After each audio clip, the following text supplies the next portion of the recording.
the academy. We're live now, Kat. Oh goodness gracious! Sorry, Kat, I was like, countdown. you said it should be time now, Jet, and my vocal cords were just like frozen up, and I was like, He just froze. Hi everyone! We've been off for a month for Christmas and New Year's. Welcome back to Non-Standard Action. We're all glad to be back, obviously. Just a tinge out of practice, but that's okay. We'll get right back to it. This is Series 5, Strength of Thousands. I hope everyone is excited as I am to jump into this new AP. And this shiny new system, we're moving from Starfinder to Pathfinder 2. This is our first one on stream. Most of this group played Extinction Curse with me, which I'm sure at least a few of you have heard about every now and then with, Medlon, Athelia, Tanaton, the Blue. Except for Leif. Leif wasn't in that game. We're really excited to have them in this game, bringing them over to the dark side of Pathfinder. I'm the outsider. First time playing Pathfinder 2. Go easy on me. I'm sure Leif will be fine. Don't listen to them. They learn games like a fish breathes water. Joining me today around the virtual tabletop are my wonderful friends and players, Jet, Joel, Kat, Tom, and Leif. As you know, most of them are old hands at this, but we are welcoming Kat and Joel to our streaming crew. We're very excited. We've been playing with them for a while, but this is a lot of you. This is your first time meeting them. We're very, very excited to bring their wonderful talents to bear here on the show. So, without further ado, let's go around the table and do some introductions. Tell us who you are and who you're playing today. Not the Icebreaker yet. I know you're all chomping at the bit for the Icebreaker, but we will get to that in just a second. Jet, give us an introduction of you and who you're playing today. I'm Jet. I was Gus previously and GM on Rise of the Starlords on Thursdays, and I am playing Akina Nightfell. I am he, him, and Akina is she, her. Sweet. Joel. Hi, I'm Joel. I've been playing Extinction Curse with everyone here and for the past while, and I'm excited to be playing again. I'll be playing Elias. He's a half-elf magus. I am he, him, and Elias is also he, him. Very nice. Kat. Hello, I'm Kat. I played an Extinction Curse along with these losers, except for Leif. Let's see, I'm playing Revi, the Kobold Rogue. I am she, her, they, them. I don't really care. And Revi is they, them. Yeah. Very nice. Tom. Hi, I'm Tom, he, him. I have been playing games with these people for what feels like forever at this point. Too many games to count. And I will be playing both Rix, he, him, and Megara, who doesn't really... is like a being formed of pure life energy and didn't really have a concept of gender before Rix started explaining it. So Megara also just goes by he, him for, simplicity's sake. But yes, so that's who I'm playing. I'm so excited to be here. We'll follow along as Megara learns what gender is and why people think it's important. Yeah, exactly. Leif. Hi, I'm Leif. They, them, and I will be bringing to the table Maruk, or Maruk Phineas Aquinas Malvolio Ball Rene Thibodeau, the sixth of the Tok Tok clan, if you will, please, the entire name. We need another long-named wizard. Well, can you have a wizard who doesn't have a string of names? You can't. It's like against the law. It was actually part of character creation. It said, all right, and you must pick out 5 names, 10 names, pick 5, and yes. I think Dandelion had about 8 names, yeah. Yeah.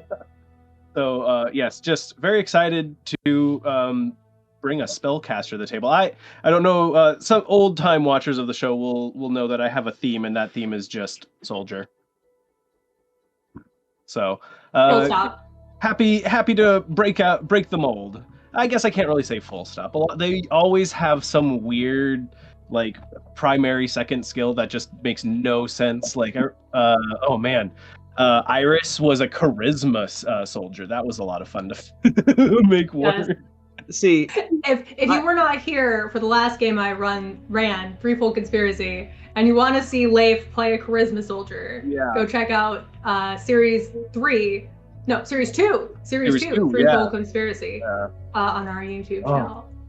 See, Leif, when you said you have a type that you play, I thought you were going to say people with a broken past. Needlessly complicated is what I thought they were going to say. We're not there quite yet, but I mean, we'll see if I've broken that mold or not. I'm curious. Well, yeah, we'll see what happens there. I'm not putting any money on Leif not playing something needlessly complicated. And as usual, I am your kind and benevolent GM who definitely doesn't want anything bad to happen to any of these characters, ever. Certainly not. And I think gender is a social construct. You can call me whatever you want. A little change for this series from sort of our last few. We switched to Pathfinder 2, like I said. So in Pathfinder 2, technically, I am supposed to give these nerds hero points. Now, if tabletop Twitter is to be believed, I'm not the only one who's terrible at this. Apparently, everyone is terrible at this. And I stole a little homebrew. I'm gonna have to find who put this out there so I can credit them for it, because I stole this from someone I saw on Twitter. We have been starting Extinction Curse and ending Extinction Curse this way, and we're gonna bring it over to the show. We'll start with, for a hero point, each player will give us a little recap, and then at the end of the session, I'll ask them how their character feels about this week's event, and they'll get another hero point for that. They can hoard up to 3, count them 3 hero points, but no more, so they had better use them, or they will lose out on the hero points they get at the beginning and the end of the session. They did play a little introductory adventure with these characters last week, so they each have 2 right now, and we're going to let them earn a 3rd, even though we don't have a recap of last week. I'm going to have them give us a recap of how their character was accepted into the Magambia. Jet. Akina was told she's going to Magambia. It was a surprise. Happy birthday, you're going to school. Yeah, her village, which is basically her family, because it was, her parental units, her siblings, and then her, what was it? Something absurd. I think I gave her like 11 or 12 aunts and uncles between the 2 families, and like 19 or 20 other cousins. It's a huge thing. And they were like, "You are going to Magambia?" And she's like, "What? This is a surprise." And then she set out when she was told to. It was not something that she had learned about Magambia. There's a little bit of family history with Magambia, but she never saw it coming. You go. Bye. Joel, what about Elias? Yeah, so I was thinking about this for Elias, and the way that I saw Elias's entire backstory is sort of a reverse Harry Potter. So he is a half-elf, and he has had this magical ability his entire life, but he spent his whole life suppressing it. He grew up in Riddleport, which is like really rough and tumble, thieves, criminals, and he learned from an early age that he needed to fight rather than cast spells because that was the best way to get along. And then he started receiving just hints, like subtle signs around that this magic was growing in him.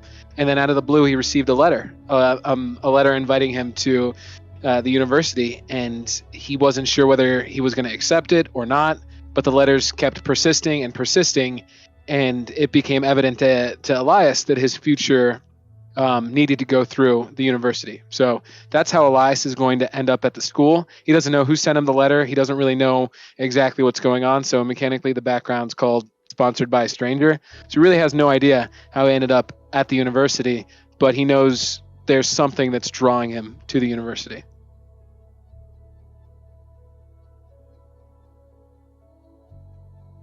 I think you were muted, but I'm assuming it was me. Oh, I thought you were going to say me. I was like, I said a whole bunch. I hope I wasn't muted. No, we got you, Joel. No, Yeah, you're not muted. That'd be really funny, though.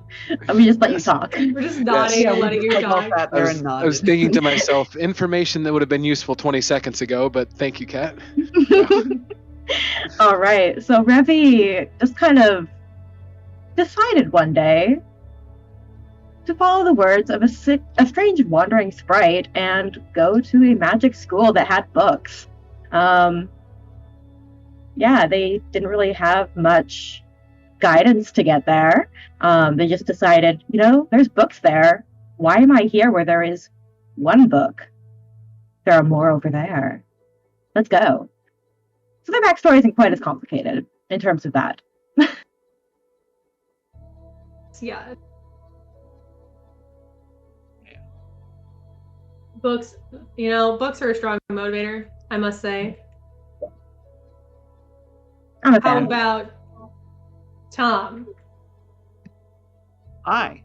So, therein lies a tale, which I swear is not a thing that I'm going to say every time I say anything about Rix. But Promise? So Rix is a storyteller by trade and a traveling storyteller. So he left his home to become a traveling storyteller, and on the road he met many interesting people. This bookish kobold, for one, but then another important person that he met in his life that we'll see at the Magambia was, in fact, a teacher from the Magambia, who he one day sort of met, shared a story with. The teacher decided that he didn't know that he was a teacher at the Magambia. Rix didn't, but they kept correspondence, and Rix would always make sure that he made travels through Nantambu from that point on to sort of catch up with Ott and his wife, whose name escapes me right now. But yes, so one day Ott just sort of said, "Hey, you know what? You would probably be good at the Magambia. You could probably do some good work there." And Rix said, "Okay. Yeah, that sounds pretty good, because there's probably bound to be lots of stories there for Rix to sort of study and perhaps insert himself into." That's how Rix finds himself, along with Megara, at the Magambia. Very nice. Last but certainly not least, Leif. How did Maruk It's get actually accepted? It's actually very interesting. Maruk was adventuring with another group far to the west, I think. Either way you go west, you'll get there eventually. It was some interesting goings on in this little town called Otari and the lighthouse therein. But he got back to the inn one day, not too far in, I might add. And when he received the barkeep told him that he had got a strange-looking letter in a odd language, and Maruk, recognizing it for what it was, soon there left Otari for the Mwangi. Very nice. Well, now that we have a little bit of background on all these characters, first let me give each of you a hero point here in Roll20, bringing each of you up to 3 hero points. You better use those hero points, because you can't get any more until you use some. We'll be invincible. Yeah, give me something to use them on, Nick. Oh, You're invincible right now. Oh, don't worry. We'll get there. But right now, we're going to start with a story. Old Mage Jatembe was the most powerful man in the world. Wherever he went, he spread hope and light to the people around him. All of the good things in the world were awed by Jatembe and came to give him secrets. All of the foul creatures declared war on him, but Jatembe stole their magic and banished them. In this way, Jatembe turned a world of ash into the beautiful land we have today, filled with fish and animals, grains and palm trees, sweet yams and red soil. The foul beasts wailed at their realms of ash and terror being transformed into rich and wonderful lands, but they all feared Jatembe. One day, a creeping bad luck spirit inched forth from the grass. It was too young and foolish to know its limits. It thought, I will take vengeance on Jatembe and laugh at his misery. The spirit crawled into the nearby village and asked where Jatembe was, but no one could answer. It asked then where the riches of Jatembe were. The people said they knew of none. It asked where the spouses of Jatembe were, but the people could not name anyone he had married. It asked where the weapons of Jatembe were, but the old mage's greatest weapon had always been the knowledge he kept in his head. Frustrated, the little spirit demanded, what manner of great man can this Jatembe be if he has no riches, no wives, no husbands, no weapons, nor any children? Yet Jatembe had many children, the people answered, as they showed the little spirit the great city of Natambu, where thousands and thousands of students learned, worked, and helped each other by Jatembe's words. The little spirit decided if it couldn't have vengeance on Jatembe, it would do so upon his children. The spirit listened until it found a voice that told it how to get inside. Following the voice, it crept into the city through the tiny cracks in the building's walls, so small that even an ant would have to squeeze. But Jatembe's students caught the spirit and tossed it out like a harmless grass snake. The spirit became terribly angry at its treatment, but could do nothing on its own. So it sought out others like itself, creep back inside, and strike using the distraction, the celebration.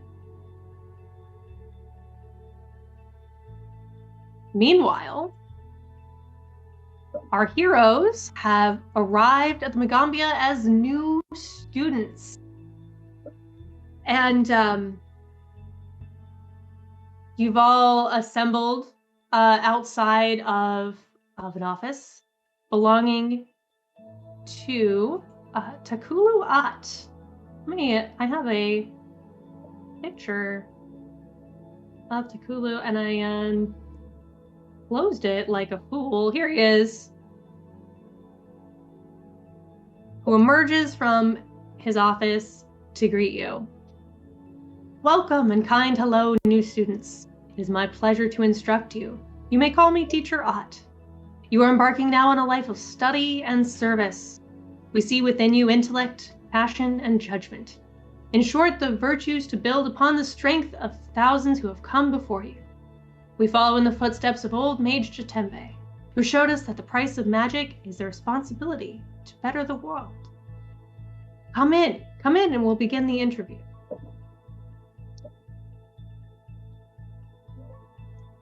Yeah. Rix will, definitely the shortest in this crowd will stride forward with Megara slithering along behind him. Yeah. Do we have the lineup of all of us next to each other just to show just how wild this group is? I have not put it into a handout, but I could find it real quick. This group.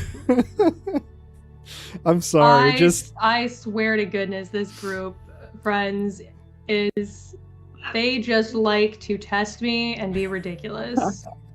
Hey, we're going to Pathfinder 2, they said. There's not 120 plus playable races, they said. We'll all be so similar, they said. At least we aren't, as much as I loved Marioth, I know it was a headache on your part, at least we aren't a sentient colony of bugs. I love Marioth. That's true. Marioth You are was not amazing. a sentient colony of bugs. All right, here is your group shot. Jed, go ahead and make it big for the audience. I have done so. This is roughly sized. You'll notice I put Rix on top of Revi's stack of books here because there was really nowhere else that Rix didn't just vanish into the background. And yes, Megara is a medium-sized snack. Yeah. For reference, Akina, the woman whose hand is held up under the butterfly, she is 6'10". She's very tall. Very tall woman. They do this to torture me. Yes. We do it because we love you, Nick. And we appreciate your artisanship. They totally don't want to torture me, they say. I don't believe them at all. Step into my office. And you'd see that the teacher is as kind and benevolent as I and has prepared chairs of the appropriate sizes for all of you, Hmm. including a tiny chair for Rix that is very high up with a ladder so that his face is above the desk and does not have to struggle to get up into it. Stepping in, So- noting the different sized chairs, Maruk just kind of mumbles something under his breath, like, must be a divination wizard. Revy looks at the largest chair, considers it for a moment, and then goes to the second smallest. Oh, Oh man, I was hoping you'd go for the big one because I'd go for the second smallest then. Revy's Uh, has a little step stool, so that Revy is also above the desk. Akina, having heard Maruk talk and seen some signs of age, I think will help seat Maruk. Here you go, Uncle. when she reaches out to like offer a hand, she's kind of, what are you doing, madam? I can sit down quite well myself. Thank you very much. And he just kind of plops down in his seat with disgust. She just kind of shrugs awkwardly and then sits down. I'm an invalid woman. Rix sort of like stands at the foot of the ladder to his little chair, and then very, very briefly, he has like little wings. His back doesn't have visible wings because sprites in Galarian that are born on Galarian don't have wings, but he has little sort of very ephemeral wings that occasionally manifest when he needs to reach things. So he sort of flutters up to the top of the chair and perches in the seat. A pleasure that you all have made it this far. Congratulations. Tell me, what do you seek at the Magambia?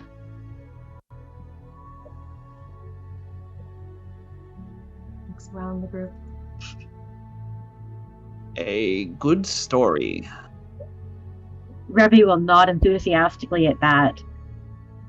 The best stories. Tradition. A fresh start. Knowledge. Oh, that too. We will find all those things here and more. He produces a candle from one pocket. Can you light this candle without flint or matches? Double checking a spell real quick to make sure I can. I cannot light that candle, but I can create light. And Rix will, hold his hand out, palm up, and create a little ball of light. Very good.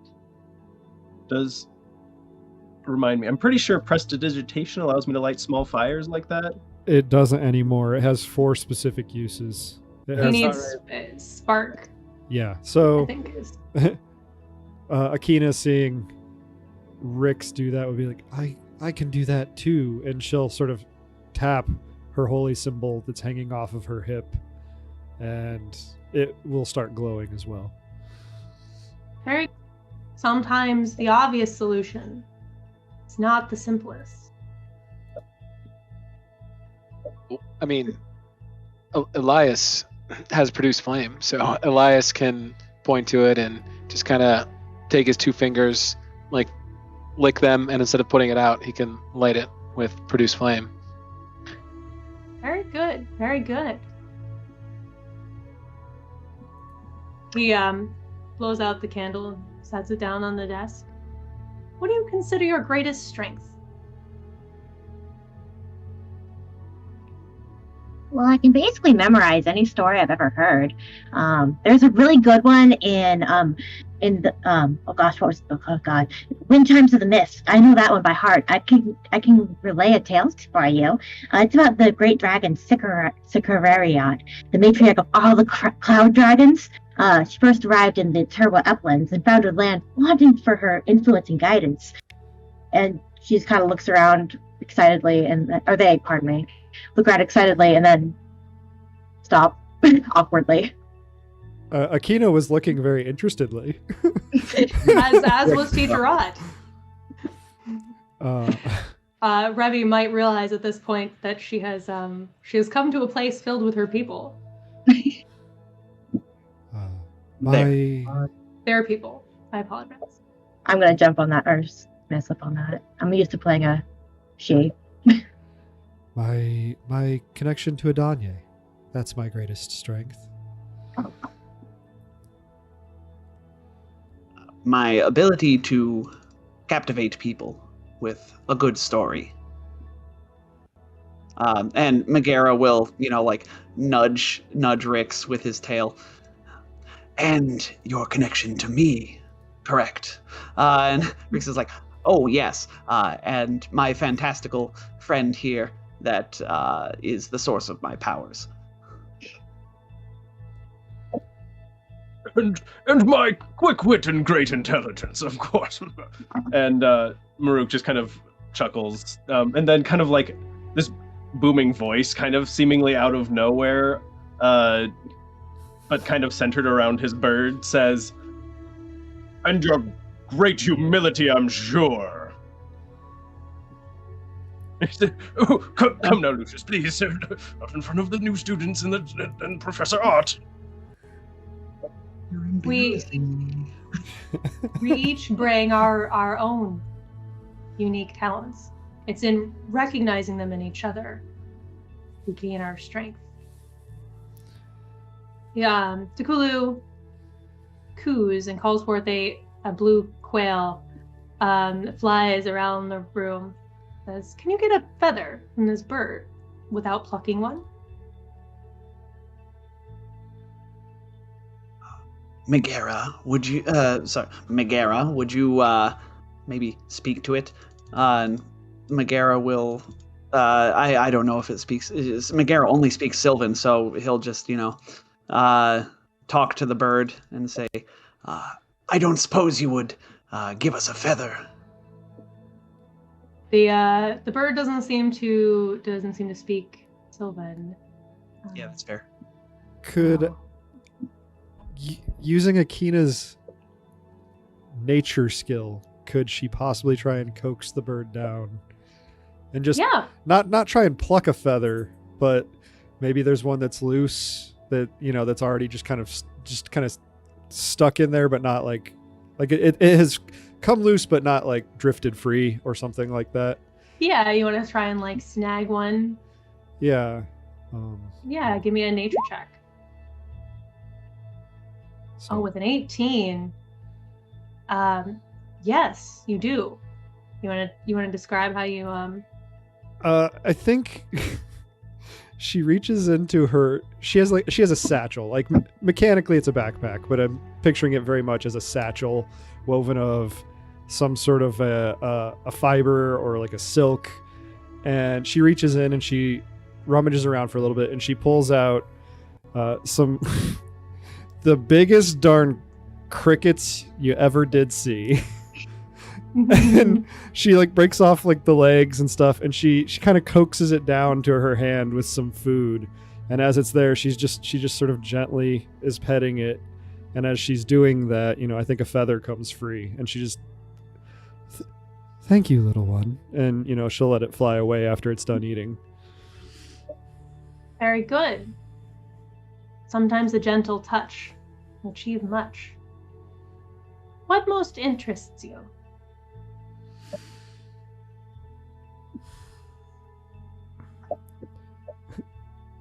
Why am I here? I was told to come here. It was a surprise. Perhaps you will find the answer you seek in an unexpected place. I mean, everything is new here. I think that's pretty interesting. I want to see and read it all. The world is so big, and this place is so big alone. Indeed, it is. There is much to learn in this place, especially for one as curious as yourself.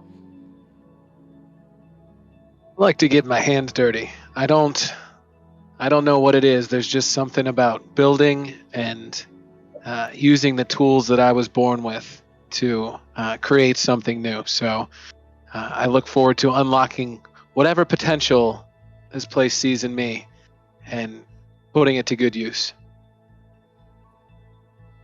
Admirable goal. Old Mage Jisembe would approve. I look for information on less conventional subjects, some that might be considered taboo to those uninitiated in the magical arts. Indeed, some of the esoteric subjects can seem intimidating. But he gives you a little bit of a side eye. Just a little bit, Maru.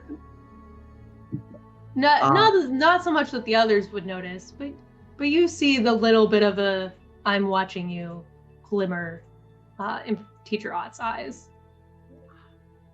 I have always been very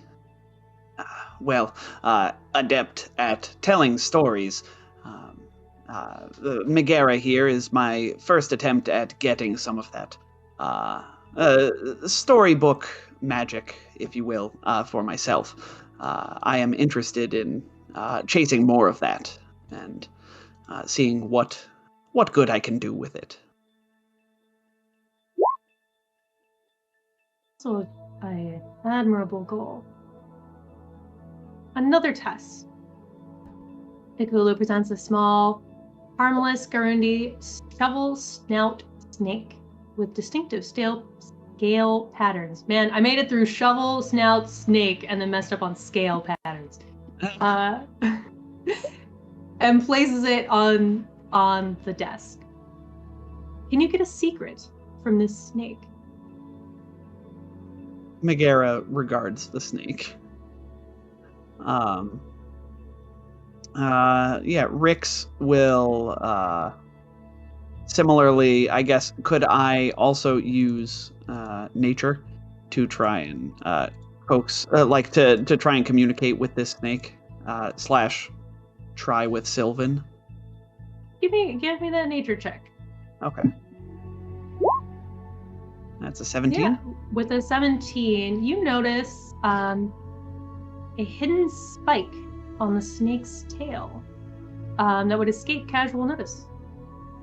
Our friend does have a secret here. And Rix will, point out to the spike. That is probably, the size of his arm. Elias will kind of look at it and see if he can detect any magic emanating from the snake. There is something magic here. Do you have occultism? I do. Give me an occultism check. Okay. There's something magical to those patterns on the snake, and looking closer, you realize that this snake was born alongside a shadow twin who watches events from the spirit world. Looks like this place has been bugged, I'll tell the teacher. But no, I'll share that information with Teacher Ott. Does he go by teacher Professor? Teacher Ott, yeah. Teacher. Very good. Both of these things were concealed from the casual observer. Revy will look at the snake and just kind of examine it, see if there's anything else that needs to be seen. With a perception. You notice that the snake is blind in one eye. The snake sees differently than we do. It can only see out of one eye there. It only sees half the world. It does indeed. Very well done. Tell me, what work have you done to bolster those in and around the Magambia before now?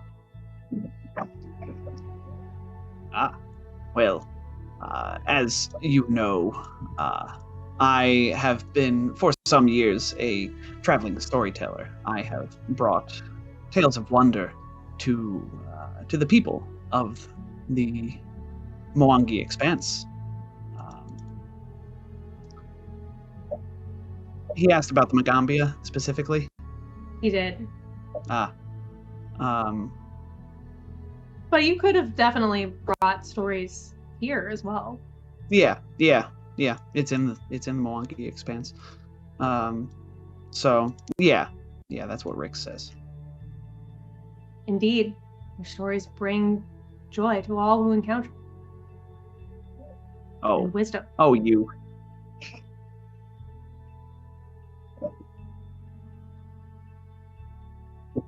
All right, if you do not have an answer. You will have plenty of chances to prove yourselves in the near future. Yeah, kind of sheepishly, Maruk's like, I only just got here. True. I am rather new to the area. Indeed, you've come from very far away. Yes, I'm a little bit... It's a little overwhelming, but feels homey. Good. Many before you have felt that way.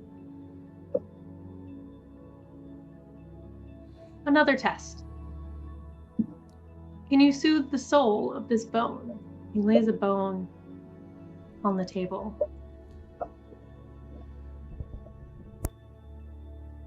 Maruk will kind of, his eyes light up when he sees this and kind of waves his hand over it a little bit, kind of holds it there for a second, and is going to attempt an Arcana check. Oh, that's 18. That's not bad.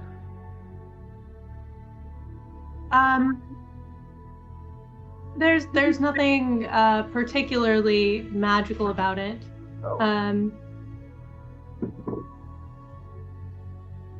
You get Arcana doesn't tell you much about funeral rites and things, but do you have religion there with your dealings with the dead? Do I have religion? Yes, I do have religion. Okay. Installing completed. 21. It's a great question. I'm so glad you asked it. You do know a socially appropriate funeral rite that you suspect would fulfill the intent of the test here. While Maruk is considering, looking back at his knowledge, Reppy will kind of look at the bone and then pat it gently. Here, there.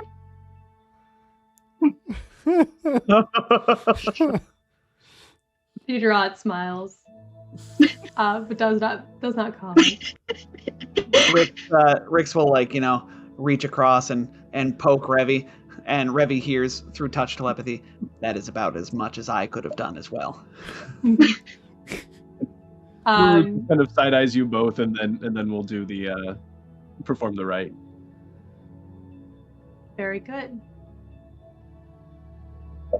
I admit that one was a bit of a trick, as I doubt any of you are trained enough to have the higher level spells to soothe spirit, but it is good that you know the funeral rites.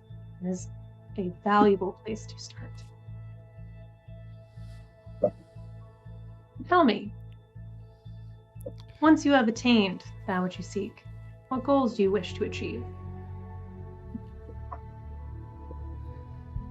To help the family. Admirable indeed. To create an incredible story.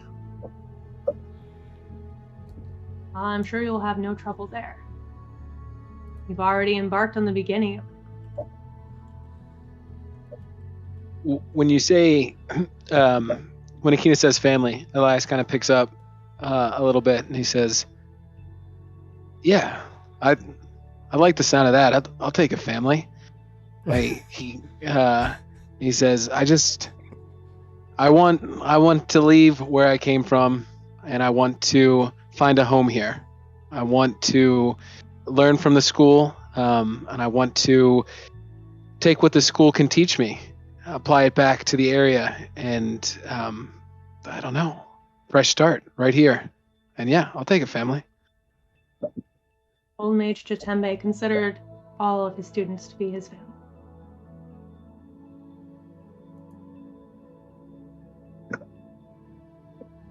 Maybe we'll wait until they're certain that no one else is going to speak, right away at least, and then say, "Is writing books a good thing to say? I want to write down all of Rick's stories, and everything else I can think of, too." Also an admirable goal. Our libraries can always use more books. Maruk just kind of looking at the ground, just, all I wish is to see my family again.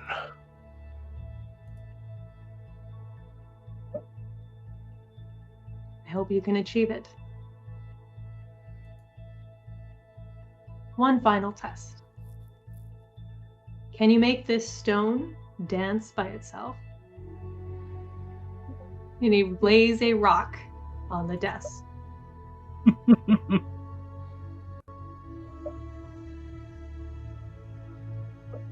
Making my cantrips here. Right?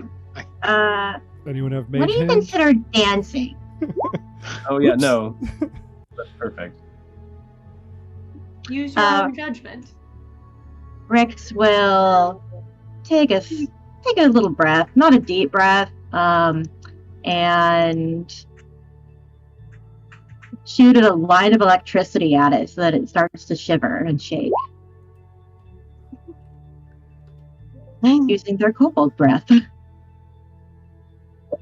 Very good.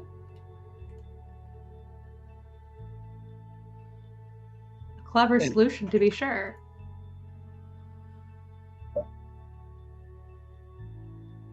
Elias can wave his finger as well and sort of bounce it off the wall with telekinetic projectile. And just with his attack roll, he can't really hit anything with it, but he can certainly move it. It flies across the room. Just breaks a window, shatters Knocks a into window. a bookshelf. Not sure I'd consider it dancing, but also a clever solution.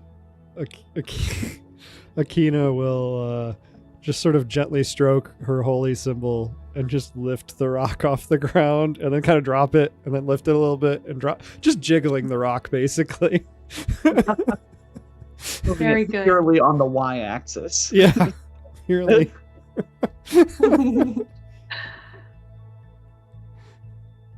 Very good. Your what do they call you? Your cohort. I have your cohort should do very well here at the Megambia.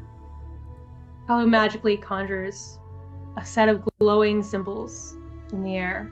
You see 6 symbols before you. Which do you choose?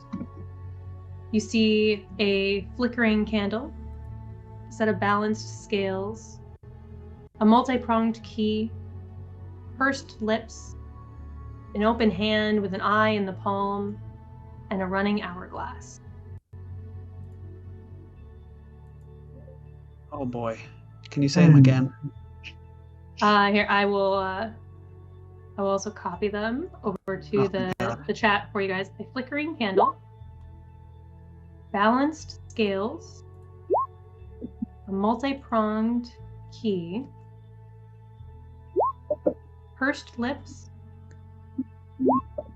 an open hand with an eye in the palm, and a running hourglass. Akina will go for the running hourglass. This is a pretty good representation of life. We all have a finite amount of time that's running out, and we need to learn and experience what we can. Indeed. Rix go. Oh, sorry. Go ahead. Rix will go for the multi-pronged key, saying, this key looks like it could, it might be tricky. I don't know if I could open many doors with this key, but keys represent access, and such as access to knowledge. And I've always found knowledge to be very worthwhile in its pursuit. Indeed.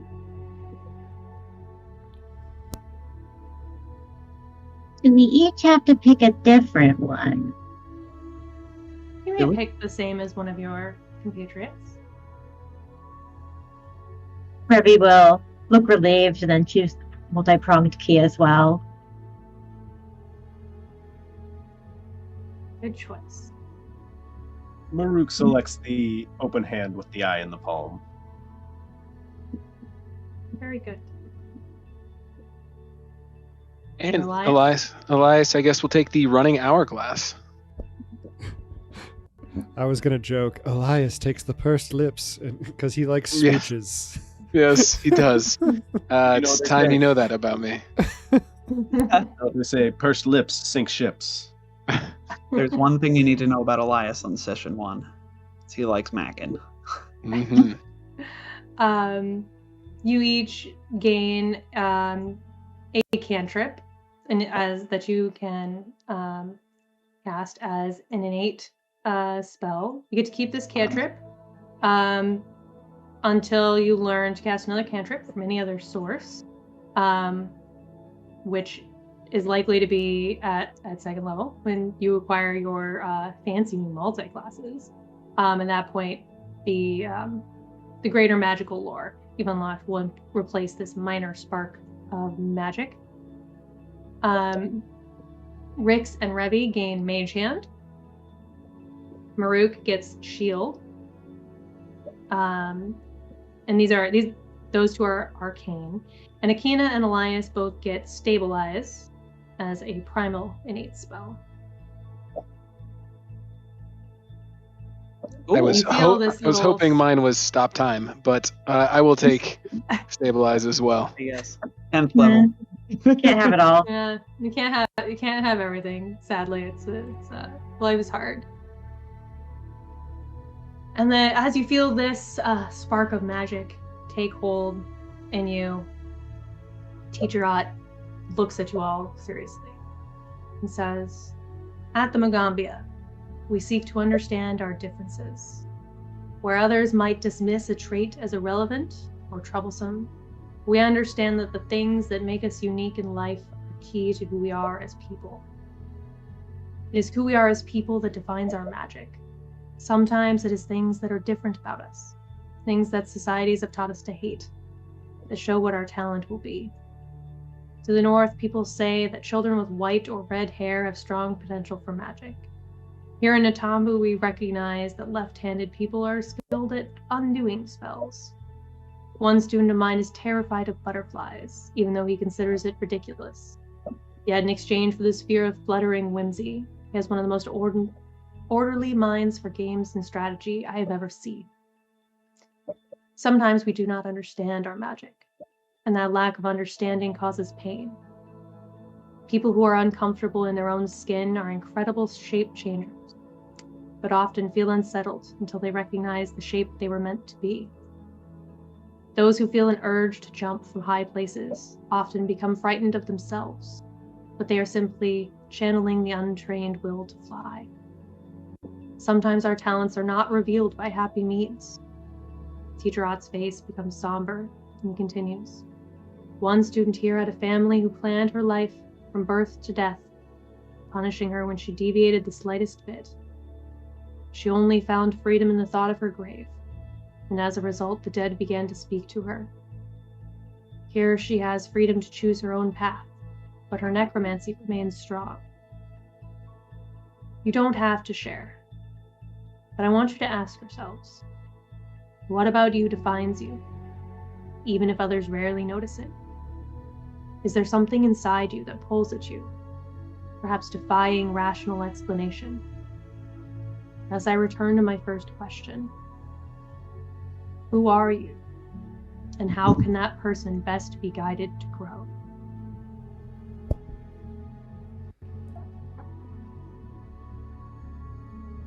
Rix looks very pensive and sort of just turns to consider Megara, but doesn't say anything.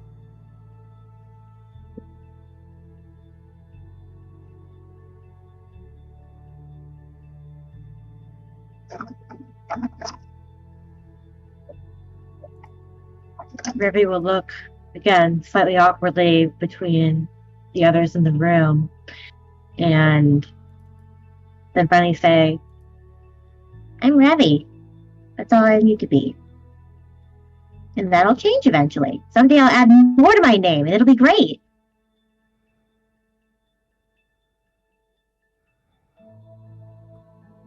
Rick smiles. Maruk also smiles. More subtly, though.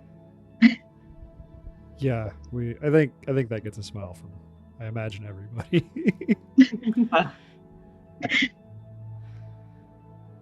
Elias looks down and he goes,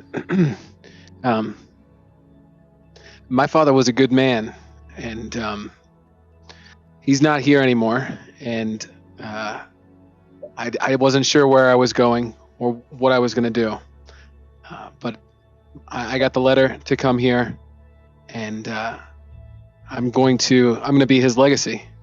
So that's what I am. My father's legacy now, and I want to learn to do whatever it is that you have to teach me here, and carry on his name here.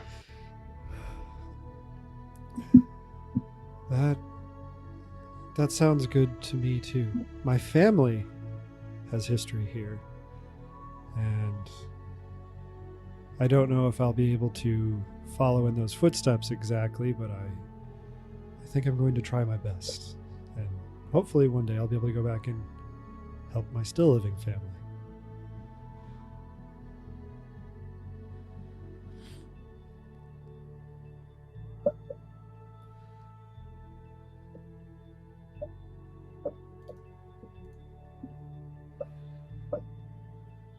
Revy will kind of nudge Rix. You gonna say anything?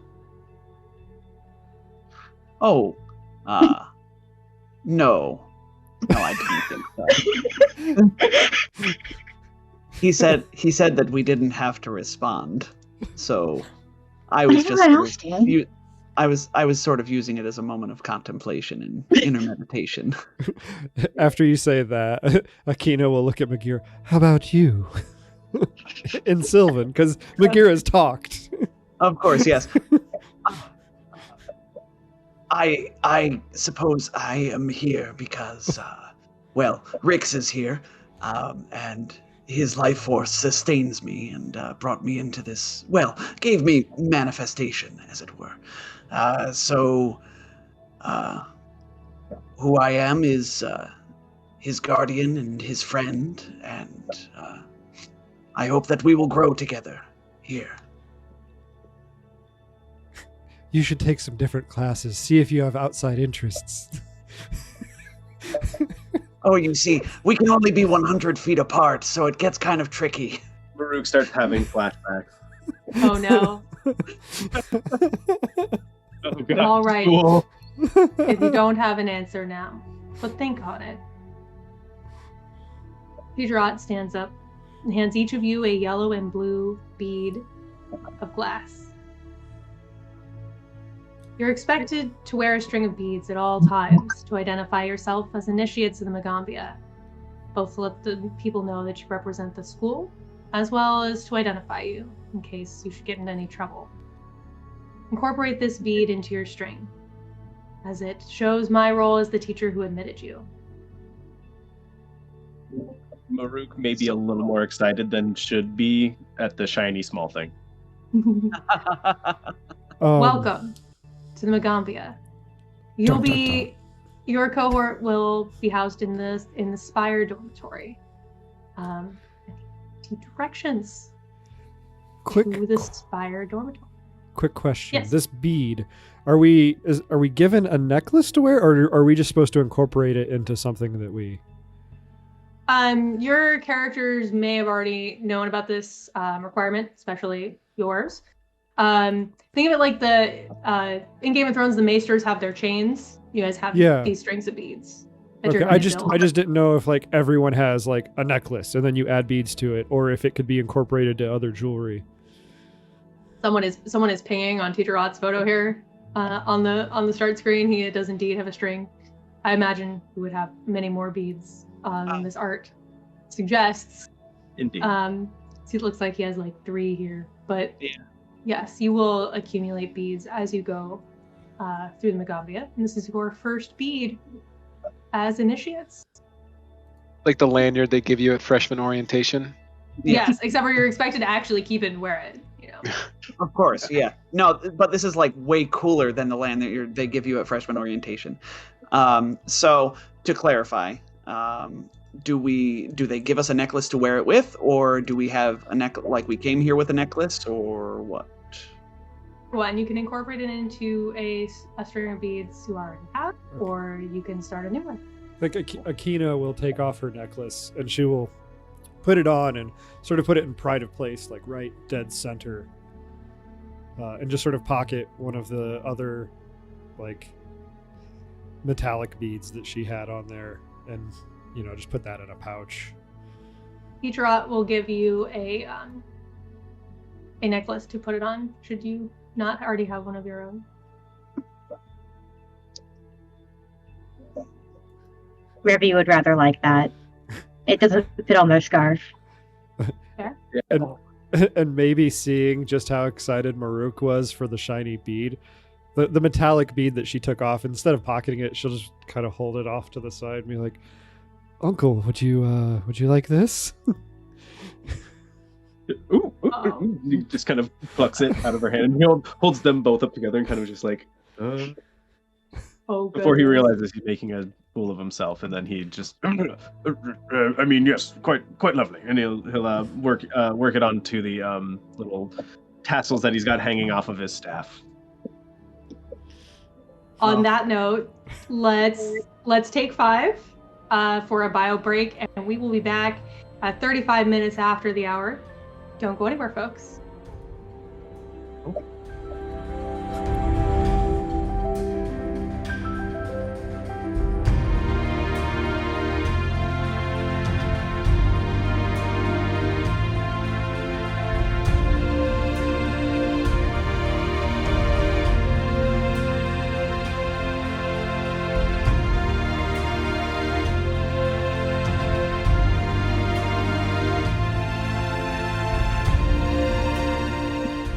Welcome back, everyone. I hope you enjoyed the break. I caught Ghost in chat saying that the music is great. I agree. That was my second favorite track after the one we used for the title sequences.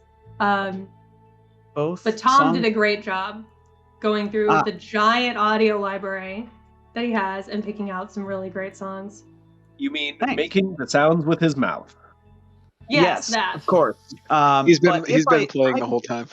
Yes. Hypothetically, if I weren't making these sounds myself, they would be attributed to Dark Fantasy Studios, who I will attribute more properly and in a legally binding sense at the end of the episode. Yes, indeed. Yes, Ghost, I also did these overlays. Thank you for the compliment. I rather like them myself. I think they turned out super well. Shout out to the people who do the graphic design at Paizo, who I'm sure don't get enough love, because most of the original artwork came straight out of the books. But jumping right back into this, because we do have a much shorter show this series than we have in the past, our heroes finished their interview with Teacher Ott and are fully accepted to the Magambia. It's time to party, right? Yes, obviously. We have to rush a frat, right? To explore the campus at your leisure. Although it is pouring rain, which discourages you a bit from wandering too far. And he's pointed you towards the Spire dormitory, which will be your new home here at the Magambia. As you roll up in front of the building, as it were, a young woman trots from the one-story dormitory building, shielding her head with a silk umbrella reinforced with dry reeds. 4 stone spires surround and rise above the building. You're the new students, oh? You'll be rooming with us in the spire dorm. Come on in, I'll show you the place. The woman gestures with her umbrella toward the door, taking a few steps back towards the building's welcoming, dry overhang. This is Essie here, who will lead you inside. Let me, I'm on the right layer of my map. Yes, thank you. Thank you, Essie. It is a pleasure to meet you. I am Rix. And this is Megara. Rain aside, it's lovely here.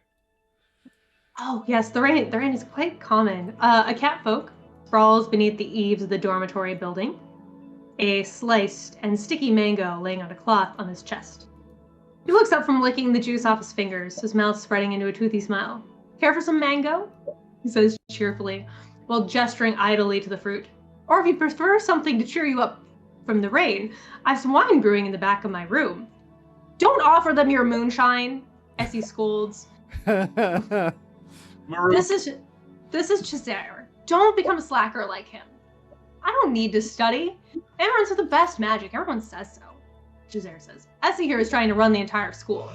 Even playing teacher for the new students, it looks like. Essie blows out a sharp breath. Kareed told me to get them settled, so that handling the new students was our job. Do we look like attendants to her? Not yet, we are, Chazare replies, turning his attention back to peeling the skin off another slice of mango. Essie waits for a moment before scuffing her foot at the catfolk's tail, and then stepping over him to go inside. Come on, I'll show you the place. Can we shift Z this catfolk? I'm seeing this token, and Yep. it looks Here, cool from small. I have a handout properly for you as well. Perfect. Yeah. They look like Easier. such a fleam hole, just as most cats look when they're looking at you. It's great. To Shaziri and says, "We'll talk later about the wine," and just plucks a piece of sliced mango and carries on. Zira gives you a wink and finger guns as you walk past. Oh, I like this guy. I don't care what anyone else says. instant cast favorite. There's finger guns involved. It's true. Walking into the entrance hall, the common room actually, here. It's decorated with a colorful and intricate mosaic on the walls and floors. There's a number of plush couches for students to relax, socialize with one another, or simply take a nap. This person stands up from one of the couches as you walk in, says, "Hi, you must be the new students. I'm Ignacy. A pleasure to meet you." Nice to meet you. I'm Akina. A pleasure. I love your hair. Thank you. It's just like my mother's. You must be a beautiful woman. So do my father's. It's an interesting name. Where do you come from originally, Ignacy? Oh, here and there, but but I was born in Sargarva before it became Fidrian. You know, kept some bad company, but got here and reinvented myself. That seems to be something that people come here to do. I've noticed a lot of people doing that. It is a great place to do it, I'll tell you what. Some in my cohort, I think. No name is mentioned, though, right? I didn't say. You heard exactly what I said. I didn't mention anybody specifically. I just suspect some people in the cohort are reinventing themselves. Well, if anyone needs any help with that, I do sell alchemical items for a reasonable fee to recoup my time and expenses. You know, should you ever need anything. And Essie, noticing Essie glare at him, he says, "Oh, and we have a weekly game night that you're welcome to attend as well." We need to talk about alchemy sometime. I'm very interested in that. Oh, that would be great. My room is, and he points down the hall over here. This one. Which way? What? Over here. That one. Shift. Cool. There we go. He points out his room there at the end of the hall. Says, if you ever need help with anything, I would be happy to oblige. Nick, I see a new token and it looks super cute, and we need to meet that person. Oh, that person is following a chicken on a string. As you should. Good. As one does. Sees you down the hall, squeaks, a horrified squeak, and rushes off down this hallway. Oh. Who was that adorable person? Oh, that was Anchor Ryu. She's quite shy, but very clever. Is that a Shuni? I think no, she's a knoll. I think she was trying. There was an ant infestation. I think she's been trying to get her chicken to eat them all. I might. Ooh. Good, excellent. There are insects in the building. Yes. Oh, yes. Yes, there are quite a few insects in the building, actually. I'd watch out for, what is her name? Oh no, my brain just did a fart. Brain lag. Brain lag, please hold. Internet modem dial-up sound. We have people being so nice to us, giving us rerolls, and I'm like 99% of this episode, I'm sure, is going to be RP. Hold them next week. It's fine. Tens of ways. Children, if you're not big on spiders, stay away from her room. They're quite friendly, but if you're afraid of spiders, they will jump on you, and she can lasso them from 50 feet away, but it's a little bit disconcerting. Wait, who is this person that has spiders? Fenzenway, room next to mine. It's got two spiderlings. They're adorable, but like I said, if you're afraid of spiders, they're a little bit disconcerting. I'm going to have to meet them. I love spiders. By the way, if you see any unusually large spider webs out, don't knock them down. They're good for catching insects. Oh yeah. No, and when you knock them down, Sakava and Zandy, they tend to cry about it. Just leave them alone. Yes. They will cry. Rick's side eyes Akina. Not like, suspicious, just curious. As she says way that, to make some money. Tensaway's always looking for folks to watch them if you're not afraid of spiderlings. no, not at all. As she's saying that, she's like eating one of those gargantuan grasshoppers that's like the size of like a guinea pig. So like a Snickers bar, to use a less grisly metaphor. Sure, a Snickers bar sized grasshopper. King size. Giant bug I'm eating, like a guinea pig I would otherwise be eating. Anyway, it was a pleasure to meet you all. I'll let Essie show you around. Yes, thank you. And Essie will sort of lead you through the dormitory here. She'll point to the rooms off to your left here, and tell you this first one. This is Okoro's room. That would be you haven't met them yet. And then this one is Chizare's room, the rather rude. They're not cat folk. They're it starts with an A. What do we call them in this system? I thought they were cat folk. They have a different name too, though, like the proper name. They do. Like lizard folk and whatchamacallit. Yeah. Oh yeah, I guess Lizard he folk is. versus Eruxi- Yes, it is. Eruxi. It is cat folk, but he called himself. And we should call people the things they call themselves, right? Yes, Yeah. that is Whenever That is we very- can. That is very true. Amrunes. the very rude Amrun that you met before. And you already know, of course, that Ignacio's room here is at the end of the hall. And Tenzin Ways is next to that. And she'll lead you down here to the cross section. We should. There are no rooms. We should put nameplates on doors later. I mean, I'm sure they have it. You know, it's college. They probably have, you know, little magic names on them.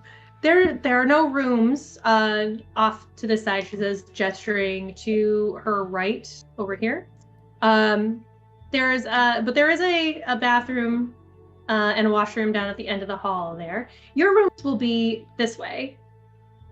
And she leads you in this direction. The one down here, down at the end of the hall there is available, and this one.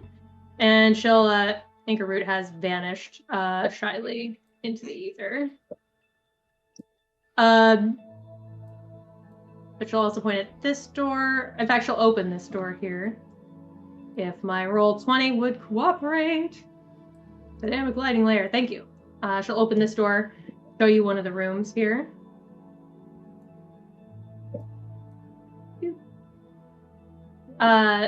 This one is available, as well as I will open the available doors here for you guys, as well as this other here on the hall, the one that Maruk is now standing in front of, one down there. When you heard the one at the end of the hall was open. And then there are dope. two. Yeah, that's an amazing. The one to the north of me here is Oh wait, I love this rug. Oh, they all have different rugs. Naxolo's room. And Hybrum is opposite the hall, down on the left there, but the one on the right is available. Feel free to pick whichever rooms you want. Just, you know, don't get too competitive over them. You know, some folks have gotten really picky about which rooms they have, and it's caused some drama in the past. Oh no. There's also bathrooms down here at the end of the hall. Rix and Megara will take the room that they're standing in front of, and as they go in, Rix will sort of, you know, knock on the threshold, the door frame 3 times as they enter, and says, "Oh, look, Megara, this rug reminds me of your scales. I think this is a good room for us." And Megara will, you know, hiss softly in acquiescence. As he will point out a well-rendered drawing down at the end of the hall here. The black and white mask of Nethys, god of magic, with the words, "All-seeing solutions. Pay in light, let the darkness show wisdom." He says, Ignacy built this magical machine. It works sometimes. You can put a silver piece into the slot here and hold an assignment up in front of the black eye, and sometimes it'll give you good advice about your homework, but not always. So don't rely on it if you can help it. Huh. And you'll probably use this bathroom up here more than anything, and she'll sort of open the door and let you look inside the bathroom here.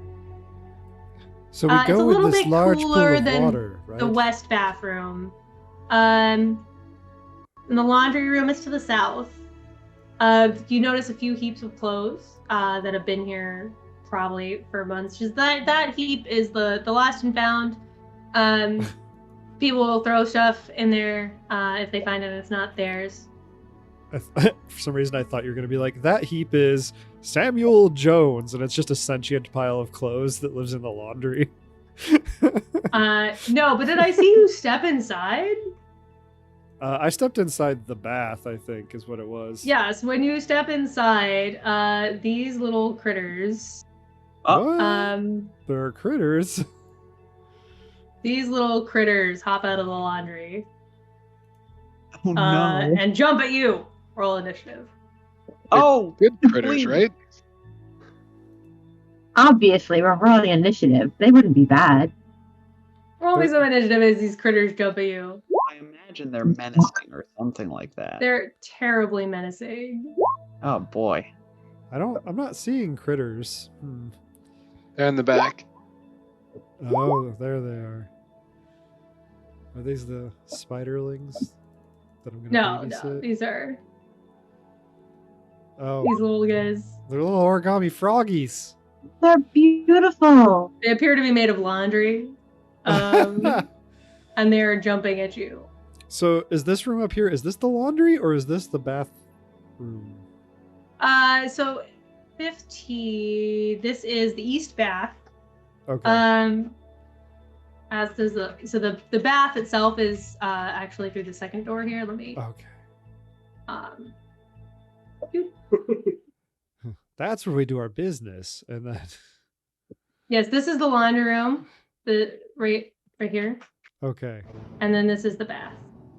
I was Big. very confused. I thought Open for some reason pool. this open room down here was the. That's the washroom, Okay. and then the door to the south there actually leads into like the privy. That's such a big pool of water. That's awesome. Yes, like Harry Potter bath. Akina Yeah. can actually be submerged and stretched out and not like legs up, Oh, Right? What is that like? right? I think I've experienced that it's very, twice in my life. It's an American thing that the baths are too small for people to actually use. Rix is first as these spell skeins go to jump at Akina. They jump out of the laundry. Oh, the socks are attacking. Rix will snort and look at our guide, whose name I've already forgotten. I apologize. Essie giggles. Essie, and say, "Is this commonplace? Are we being pranked right now? I do love a good prank." Oh, those are spell skeins. They don't really bother people generally, but they don't know you yet. Well, I forgot that they were in there, honestly. let us get to know them then. And Megara will, hiss in agreement, and Rix is going to, we're going to act together. So, the way summoners work in Pathfinder 2, I know summoner was sort of a dirty word in Pathfinder 1, because there were some versions of the summoner that were considered overpowered. They sound very crazy. Pathfinder 2, they have really streamlined a lot of the summoner and how the summoner and the Eidolon sort of work together with actions with the tandem trait. And I won't give a whole masterclass on it right now, but basically the crux of it is act together, which is an activity that you can take that lets one of the pair do any number of actions and one of the pair do one action. And it takes, that many actions for you to do that act. So Megara is going to, Rix is going to cast Boost Eidolon, which is a fun little cantrip that allows Megara to have extra damage. And it looks like that. Basically, lasts one round. Megara gets a +2 status bonus to damage rolls with his unarmed attacks. Then that is the one action half of this act together. And then Megara is going to use his Beast's Charge, which is the 2 action part of this act together. So Megara is going to stride forward twice and then get to strike as part of this. So Megara will sort of lunge forward sinuously and then strike with his fangs. Oh, it should be noted, as battle breaks out, Megara, who sort of gives off just an aura of heat, is very warm. He's a warm snack. Warm snack.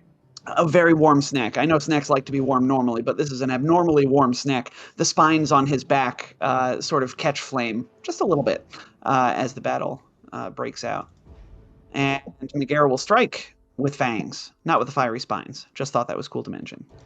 Here is a strike. That is a 19 versus this spell scathe. Spell skein. Skein, sorry. Like a skein of yarn. I see. Very like small. a skein that's been turned into a frog sock. She's a frog sock. It is, yes. A 19 does hit that frog. All right.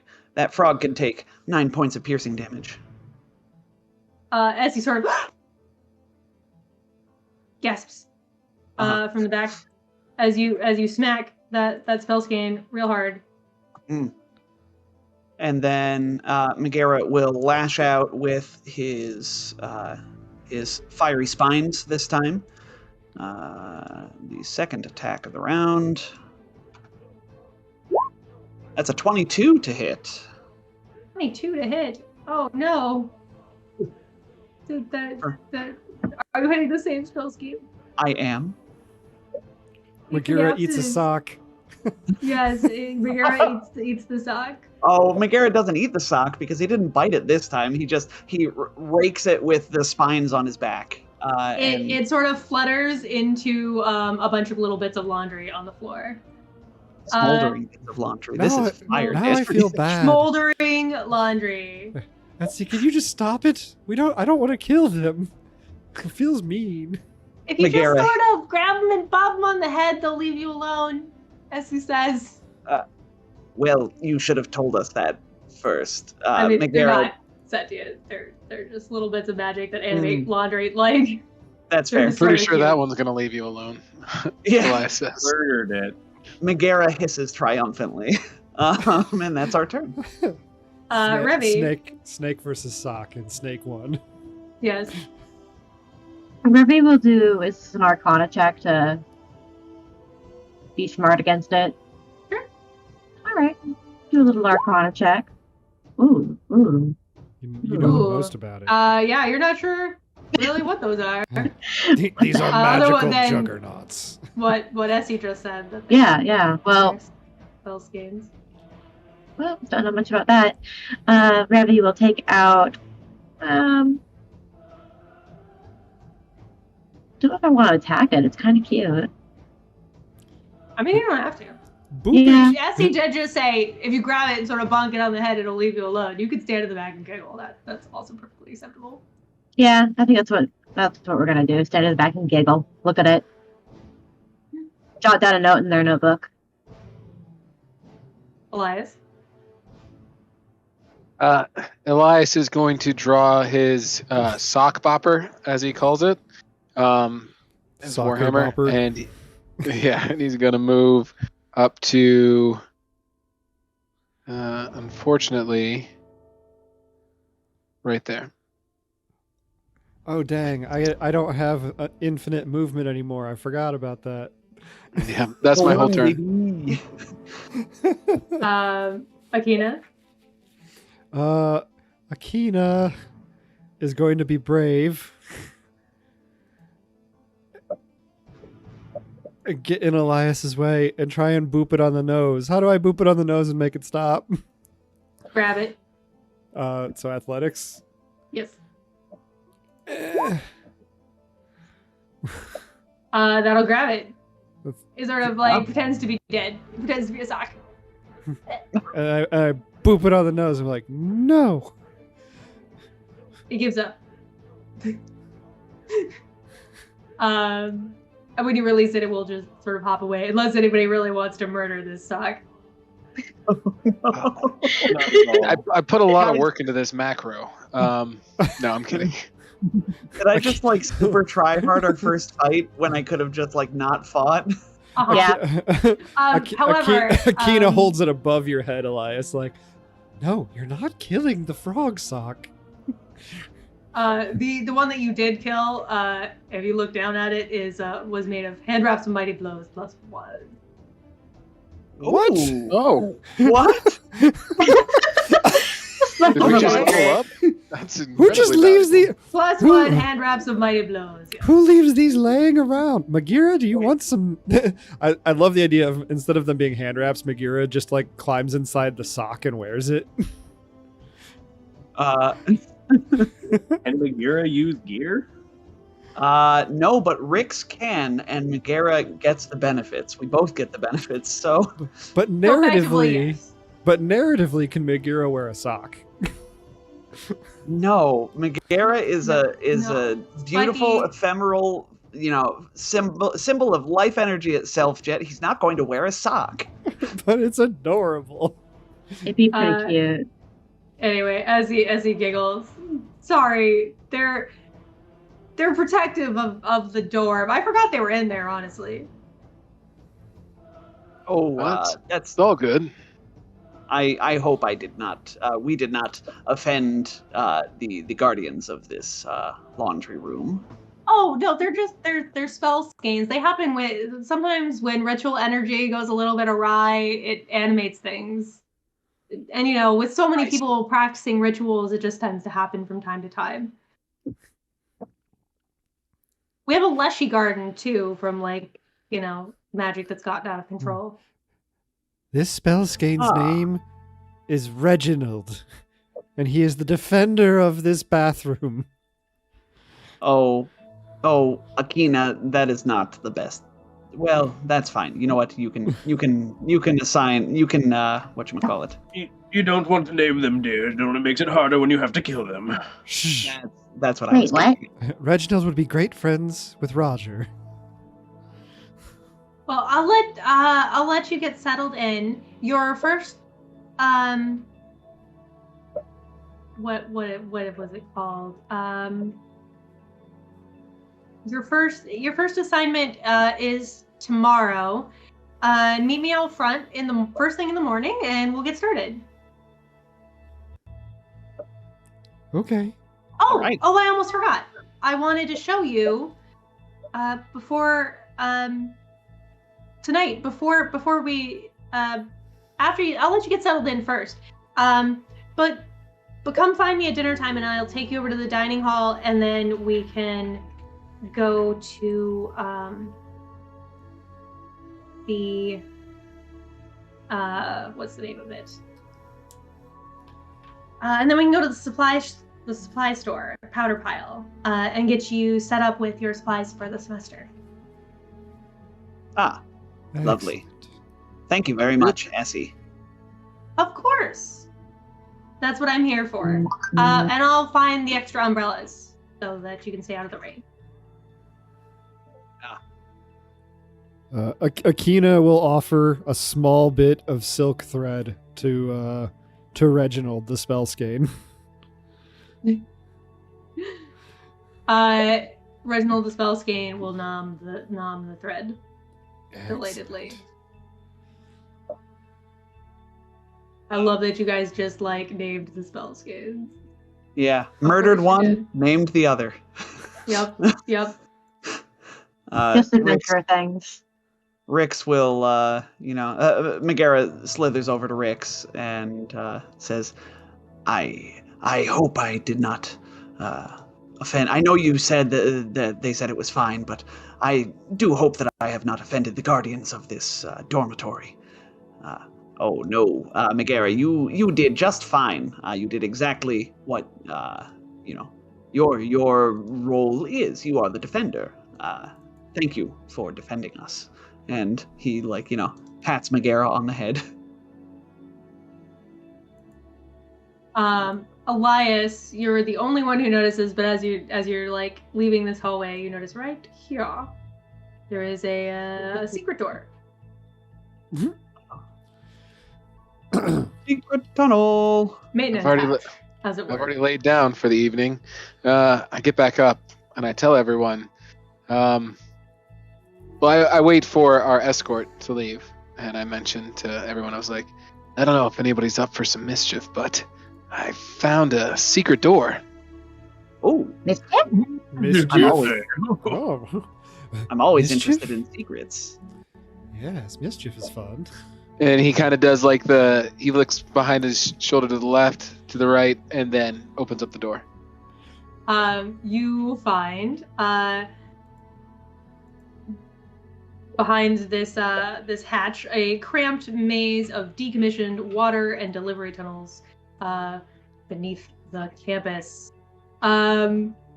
You can hear little echoes of conversations from distant parts of the campus. And it looks like they lead off in various directions. Could be interesting to explore probably later, because you probably want to get your stuff settled in. Yeah, we gotta unpack. Thanks for letting us know about this, Elias. This is interesting. We'll have to go on an expedition. Oh yes, this could be very useful. I mean, Grandmother Spiders, she's a mischief maker herself, and I've never made a map before, but maybe I can make a map of this. Root goes to step forward, being very curious, but bumps into some weird wall of pure force energy. Pure plot energy. Yeah, there it is. And since Rix has sort of been twigging to this a little bit, if you look at Akina's holy symbol, it's non-traditional. Okay, how so? How familiar are you with Grandmother Spider? He's probably told some stories about her every now and then. I'm so sure. the holy symbol is actually, it's like the symbol of Adanye, but that is wrapped inside of the diamond web pattern of Grandmother Spider. Interesting. That's cool.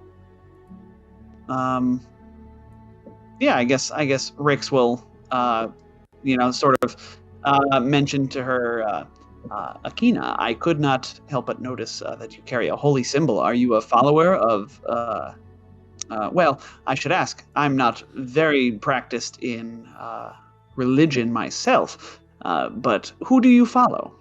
I follow Adanye. Duty. I had a connection to her very early on, much like father. Oh man, I have so many parental units and family members. I punished myself, much like my father Omari. That's wonderful. I could not help but notice that your symbol of Adanye seems to have sort of like a little je ne sais quoi of Grandmother Spider, and you mentioned her before. Do you also pay homage to her? Our family honors her. They have going back centuries.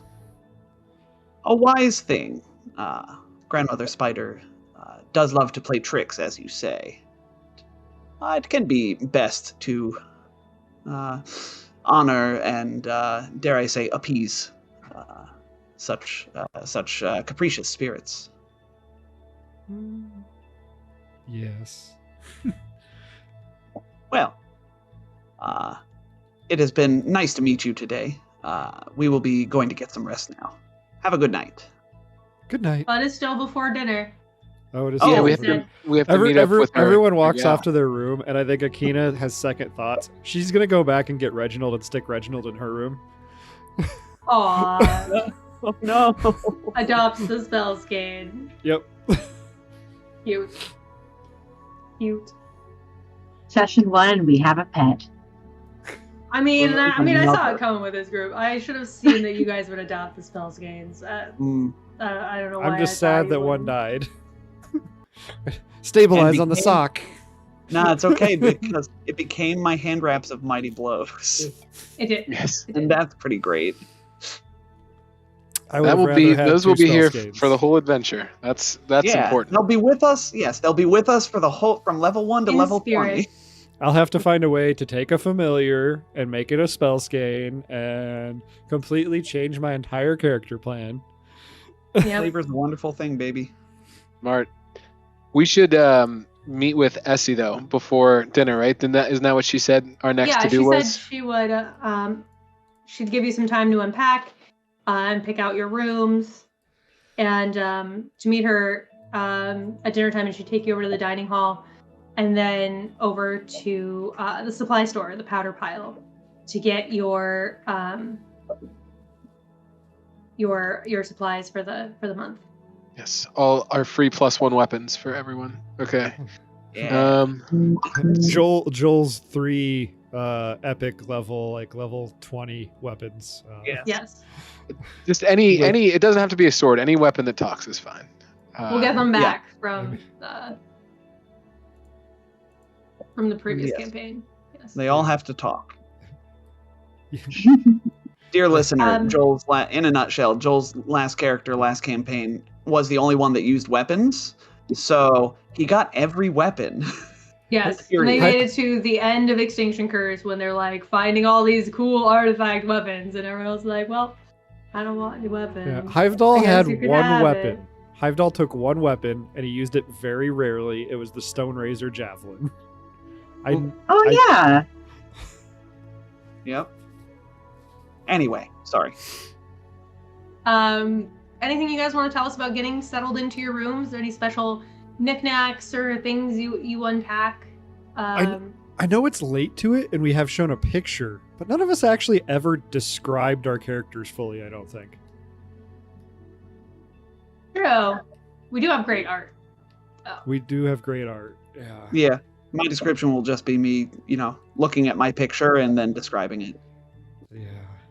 Yeah. It just felt odd because But- I realized we never did that, and we normally do that in the beginning.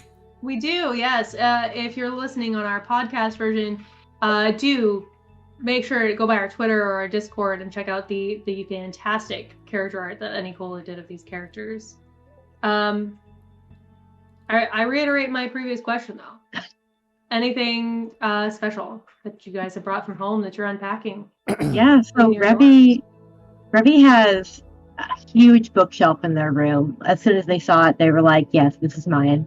And promptly put the single notebook in the very center of the bookshelf on the highest level that they could reach. And this guy stands back and looks at it proudly and just nods appreciatively. I'm So pretty that's sure your unpacking. it's illegal for them to be this small, Cat. I'm gonna die. You're smaller. True. Akina, As the 1 foot tall sprite. That's not the smallness I mean here, but okay. Akina will hang up her satchel that, like, she has it's a fabric satchel. It very, very nicely made, and she's gonna hang it up on like a wall peg, fish around inside of it, and pull out a couple books and put them on the shelf. One of them is the spine. It's actually titled on the spine. It looks like the book itself was like handmade, not necessarily by like a master artisan, but like it was well made, and it looks very old, as though it's it's shined up, not necessarily as part of the manufacturing process, but just the number of hands that have handled it over the years. And it's titled Grandmother's Book of Patterns, and on the cover of it has the symbol of grandmother spider.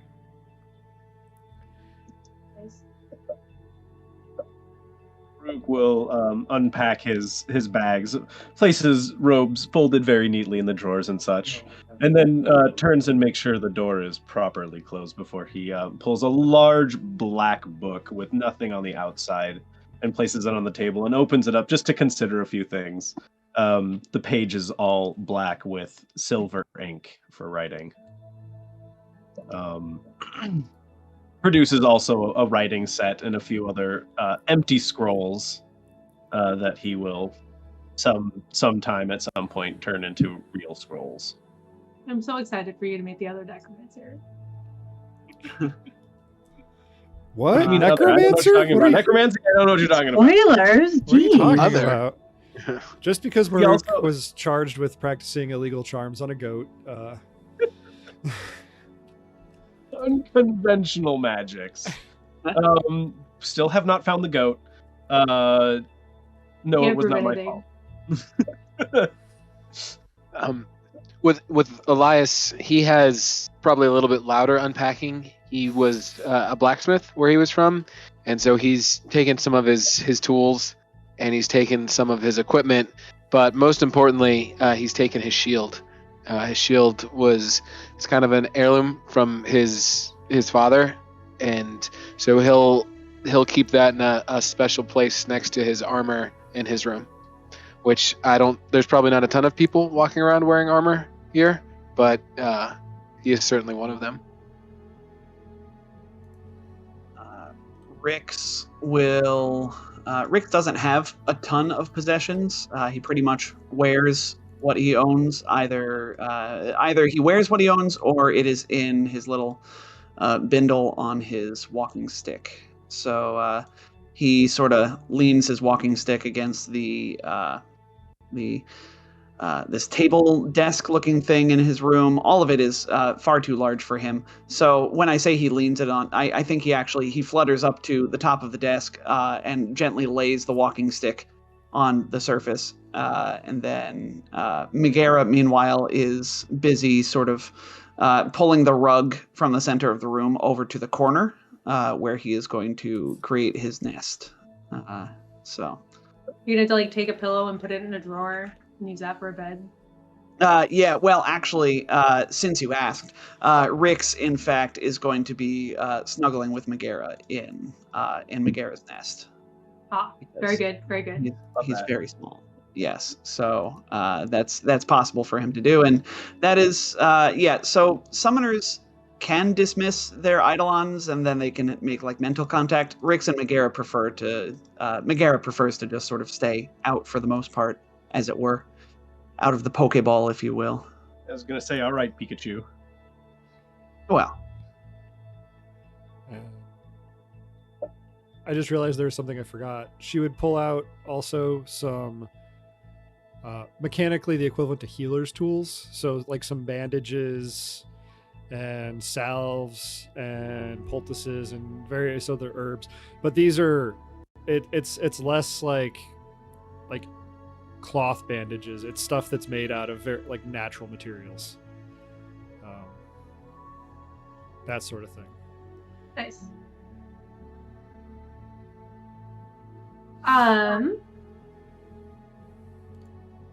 Oh goodness, we're just about out of time. As you all finish unpacking, realize it's about time for dinner and go to meet Essie out front. Who's going to take you down to the dining hall for dinner, and I guess that's where we'll pick up next week.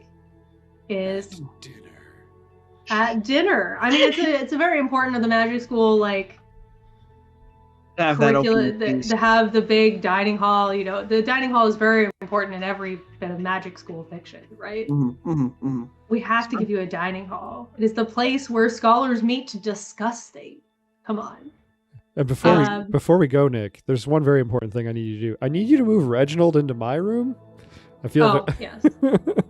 I will. Here you go. It's very important.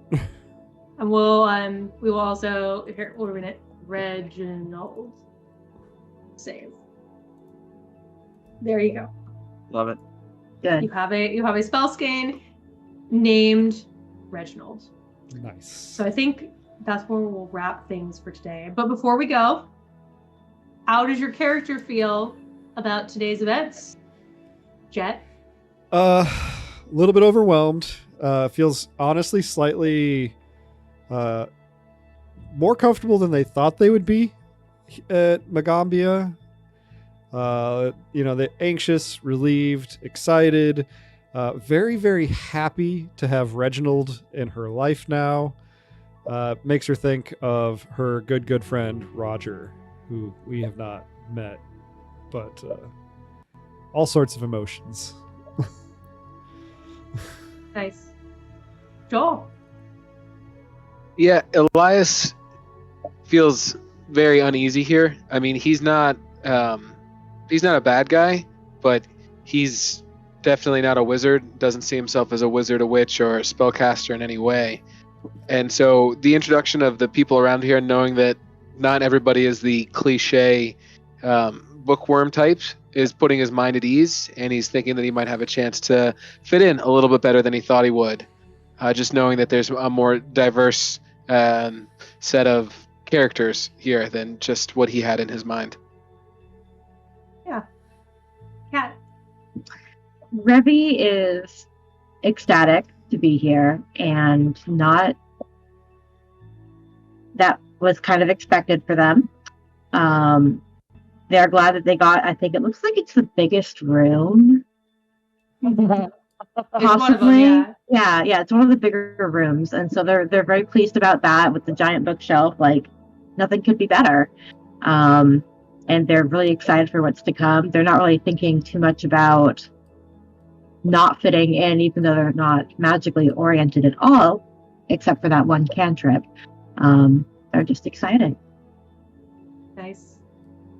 Tom. Rix feels right. This just feels right to be here.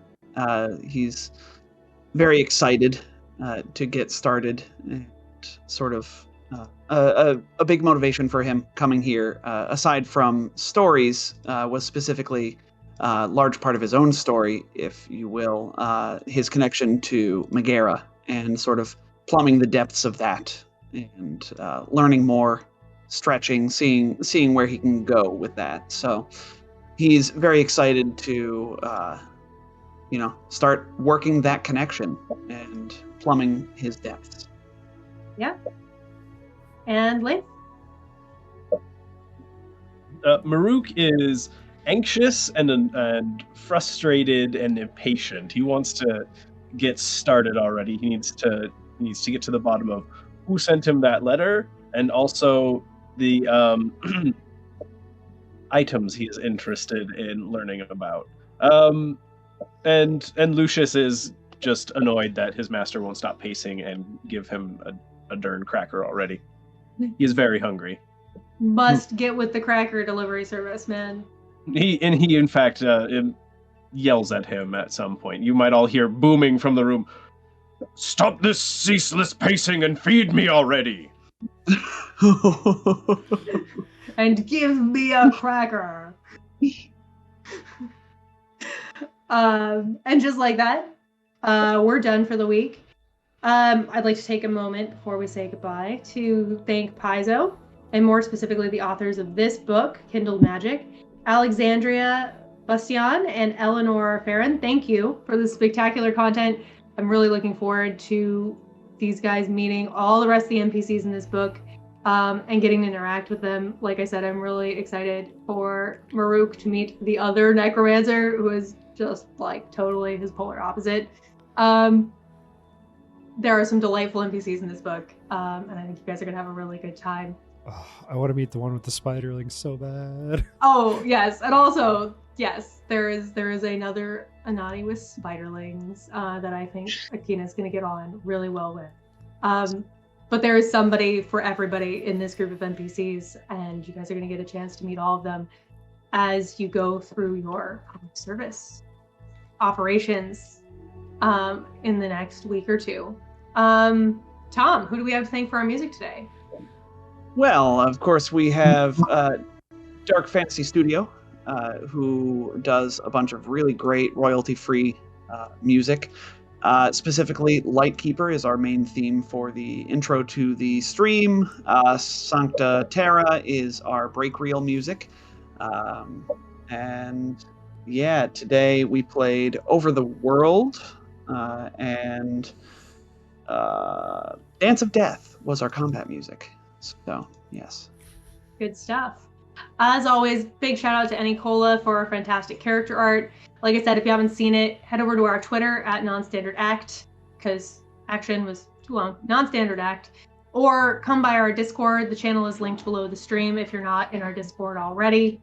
Come by, say hi. We built a really great community there. We're always happy to have more people. That's a great way to see the art. While you're there, give us some icebreakers. I came up with Conrad's help, our icebreaker for this week. But next week I'll be going back to the spreadsheet. So if there's anything you want to know about these characters, give us an icebreaker. That form is linked in our feedback channel. And also, Jet always needs more for Star-Lords. Speaking of which, Jet, what's coming up on Star-Lords this week? This week, you have, to your knowledge, saved Sandpoint. You have taken down a starship that was performing, bombardments from on high, destroyed 3 different buildings to your knowledge, probably harmed countless people, took out a whole bunch of giants, captured 3 surrendered, and I think you technically captured 4 because one of the giants you took down to exactly 0 HP. I've given you all your loot. You all are level 12 now, if you didn't see that message. So next week we'll be talking about your level ups, and you'll have some time in Sandpoint. Like, you have a general person that you know that you need to go after.